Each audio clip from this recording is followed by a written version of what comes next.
Presenta Sensus. Descubrí la nueva línea de jabones líquidos Sensus y sentí la diferencia. Lado por un momento, porque ya se agotó en sí mismo el debate sobre si la fórmula paritaria, no paritaria, si realmente el Frente Amplio la respetó, como dice o la defiende Garcés hoy, o si en realidad ya quedó hecha paté con lo que pasó con COSE. No importa, el hecho es que ya está esta figura establecida, que para algunos entienden es una articuladora con posibilidad, pero antes aparecían otros nombres dando la vuelta. Hasta el de la propia Natalia Oreiro, que si bien Natalia Oreiro lo niega, yo tengo fuentes que me dicen que fue una consulta que tuvo lugar. ¿Qué les parece a ustedes eso? Cambió dolor por libertad, Natalia, o sea, que ese fue su tema. Yo creo que le dijo... Si es cierto que le dijeron que la invitaron a participar en la fórmula, cosa que yo dudo, más bien me afilio a la teoría de que recibió algún llamado y nada más, me parece que hizo lo correcto. O sea, no se puede embretar en este tipo de aventuras una persona que no está ni en el país. O sea, creo que dentro de todo el Frente Amplio resolvió un problema que tenía dentro de los días más o menos que tenía previsto resolverlo, porque Martínez se iba para Estados Unidos. Va a dejar secuelas, va a dejar dolores y me parece, no sé, desde afuera a veces es incómodo desde el Partido Colorado, por ejemplo, hablar del Frente Amplio en este momento, pero yo creo que cometió el error de privilegiar la fórmula paritaria y poner una persona que, bueno, entre otras cosas, no es un demérito, pero no terminó el liceo y va a tener que ir a trabajar en la Casa de las Leyes.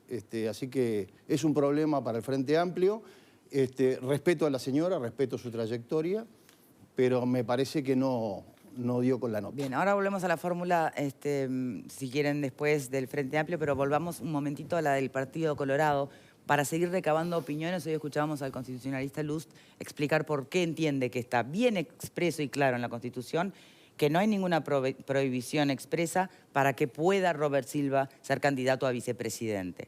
Bien, vamos a escuchar, tenemos en línea a Corseñac en este momento, también abogado, constitucionalista. Muy buenas tardes para usted. ¿Cuál es su opinión? Muy buenas tardes.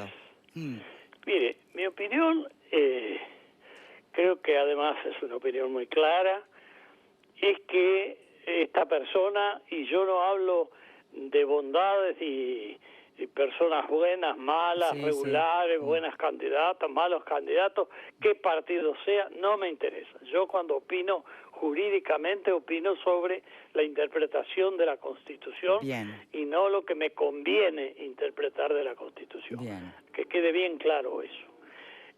A mi juicio, el elegido para precandidato a la presidencia no puede ser candidato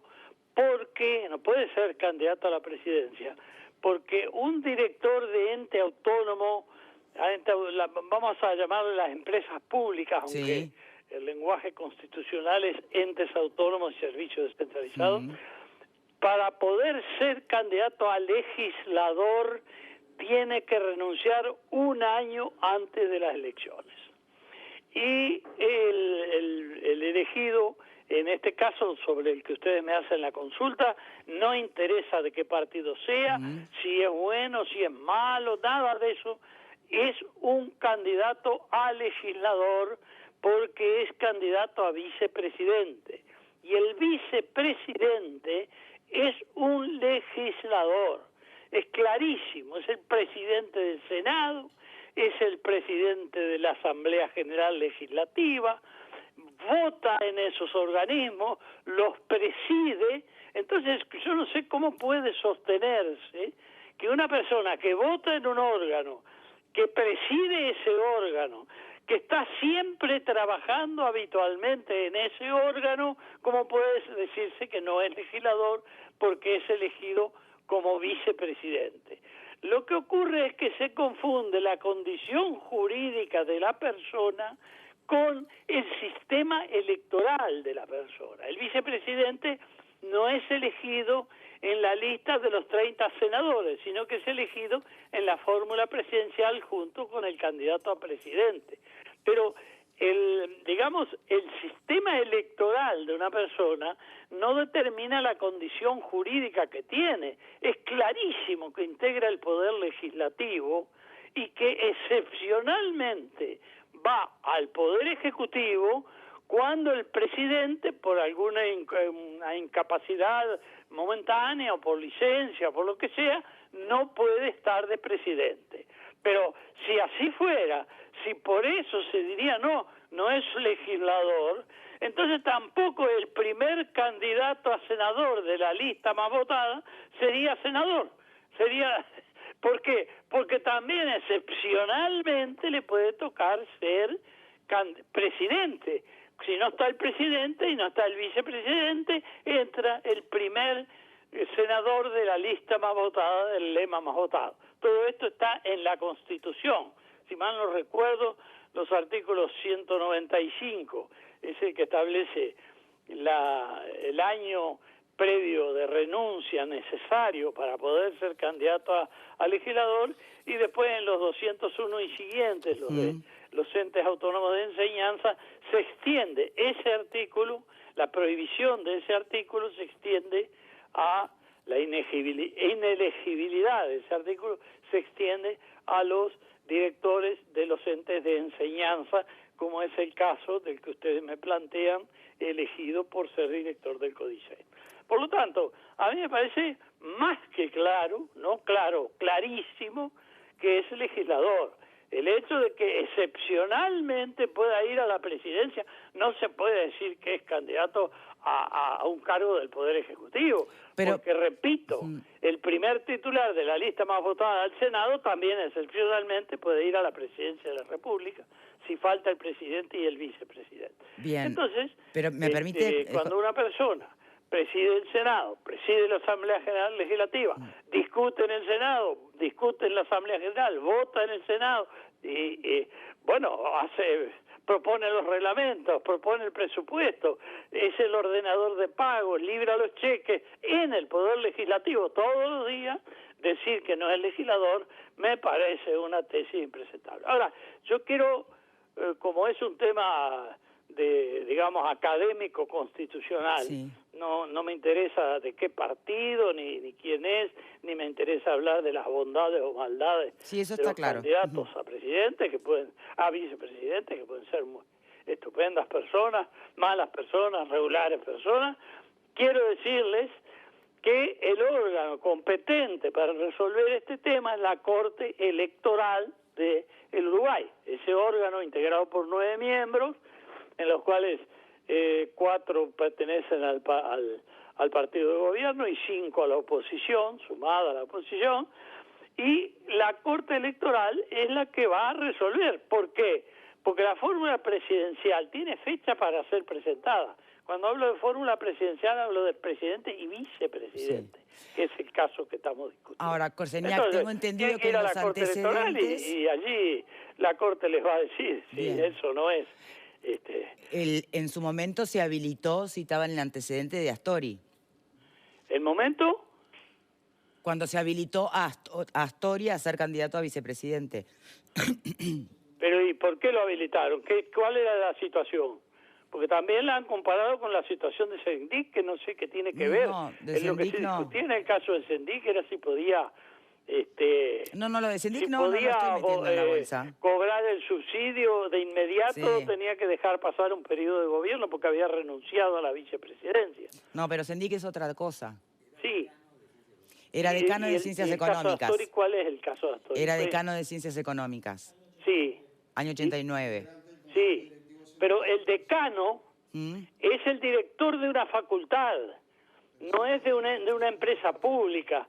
Pero no integra el Consejo Directivo Central, dentro de la universidad.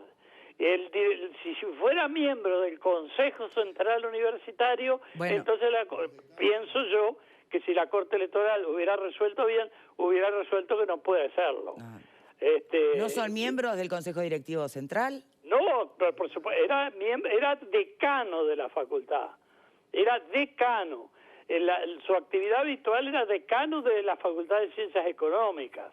En cambio, el vicepresidente de la República su actividad habitual no es excepcionalmente ir al Poder Ejecutivo, sino que es el Poder Legislativo, es típicamente. Ahora, eso no quiere decir que en lo político, en la actividad política, no jurídica, el vicepresidente de la República, que es un legislador, el jefe de los legisladores, sea una especie de contacto político entre el Poder Ejecutivo y el Poder Legislativo, que habitualmente lo es, porque incluso hay momentos en que las bancadas legislativas deciden que sea otro.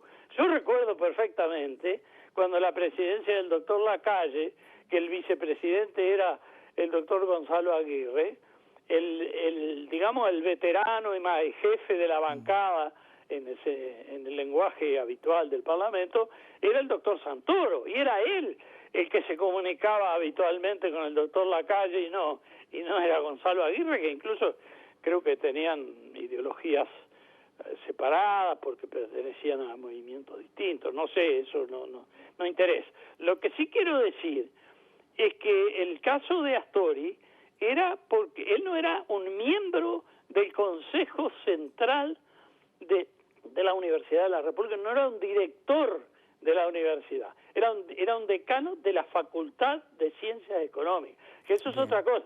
La Facultad de Ciencias Económicas es un órgano dentro de una empresa pública, pero no es la empresa pública. La empresa pública es la universidad, o UDELAR, como acostumbran a decir ahora, con eso de la manía de las siglas.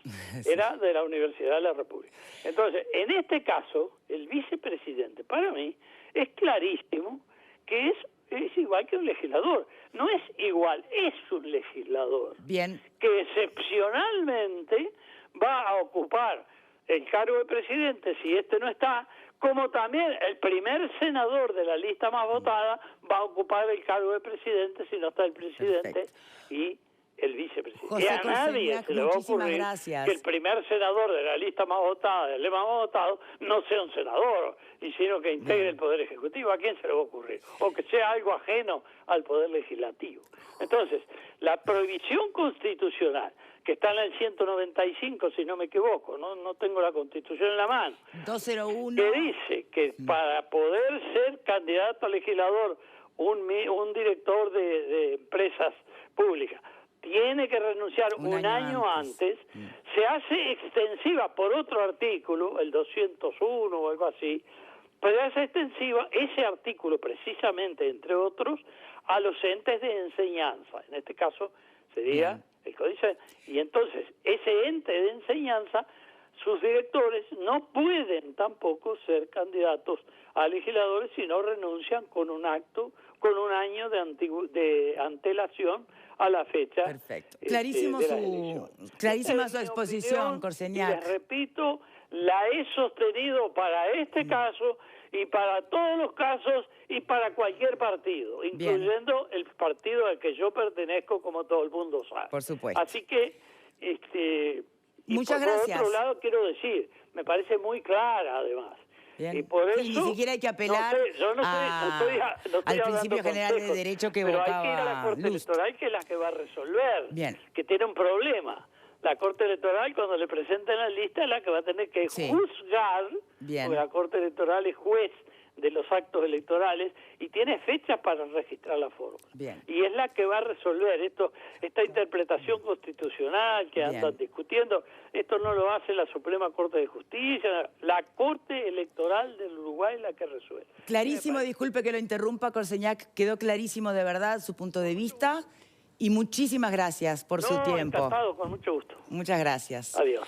Bueno, bien que uno escucha a Corseñac, está muy claro desde la perspectiva como lo plantea, esta idea de que aplicaría lo mismo al primer senador. También era muy claro Lust en su visión y en su mirada, pero está tan aguerrida cada argumentación a su criterio que ni siquiera aplica, no hay ni que ir al espíritu ni al principio general del derecho ante una confusión o duda ante una prohibición. Yo no sé cómo se va a resolver esto. Pero este es otro Corseñac, ¿no? Hace 2 años dijo exactamente lo contrario, lo tengo escrito acá, en declaraciones del 6 de octubre del 2017 en la Red 21. Porque orgánicamente dice el vicepresidente de la República no es legislador. Dice, si el legislador se usa en un sentido orgánico, es decir, como integrante del órgano parlamento, entonces el vicepresidente no está comprendido por esta restricción y no tiene por qué esperar para cobrar ese subsidio, era el tema de Sendik, porque orgánicamente el vicepresidente de la República no es legislador. Y después dice, hay 2 bibliotecas, la otra biblioteca es la minoritaria. Él se afilia a esta biblioteca. 2 años después hace la declaración opuesta, recién en cámaras. No le pude preguntar, no me gusta esto que estoy haciendo porque no lo tengo, pero no dejó pasar ni un aviso hace 10 minutos. Como Bordaberry, Amorín y Sanguinetti. Lo va a resolver la Corte Electoral. A mí, en todo caso, lo que me resulta más entretenido es, en caso de que sea candidato a la vicepresidencia, es cómo se van a poner de acuerdo, por ejemplo, hablando con Talvi sobre el presupuesto educativo. Porque el candidato a la vicepresidencia, que es de DUI 21, la reforma educativa sale $600 millones por año. Para Talvi, 160 millones. Y para la calle Pou, que estuvo ahí sentado, dijo que la hacía gratis. Esos son los temas que a mí me van a gustar más que esto otro, que es un tema jurídico que lo va a resolver la Corte Electoral. En el Frente Amplio coexisten Castillo y Astori y no pasa nada, llegan a acuerdos. No es la primera vez que se suscitan en términos electorales y jurídicos electorales este tipo de 2 bibliotecas. Pasó cuando Lorenzo iba a ser candidato en una lista del Frente Amplio, estando procesado cuando fue ministro, y la Corte Electoral tuvo que decidir si habilitaba esa candidatura o no. Y también había 2 bibliotecas en ese momento. O sea, que quiero decir que esto no es una novedad para la Corte Electoral tener que tomar postura o fundamentar por qué habilita o no habilita a una persona para ser candidato. El caso más dramático fue con el de Carminati. Que Talvi, Sanguinetti y Amorín no consultaron a los ministros de la Corte Electoral antes de nombrarlo. Bueno, no sé, 15:30 va a haber una conferencia de prensa y sabremos. Vamos a razonar un poco. Mientras tanto, vamos a esperar. Para cambiar de tema, les cuento que papá enseñó las cosas más divertidas y ahora tuvo posibilidad para hacerle el mejor regalo. ¿Dónde? Y en Vía Confort, donde están las mejores ofertas. Tenés 20% off con el eBrow y con tarjetas del Banco República. Para papá, por ejemplo, para que se vea más lindo, un cortabarba Philips, 11 funciones en una. Podés regalársela por solo $60. O si no, una afeitadora Philips. Para usar incluso en la ducha. Y podés regalársela por solo $52. Los mejores regalos para papá y al mejor precio están en Vía Confort, 20% off. Vía Confort 2507-3883.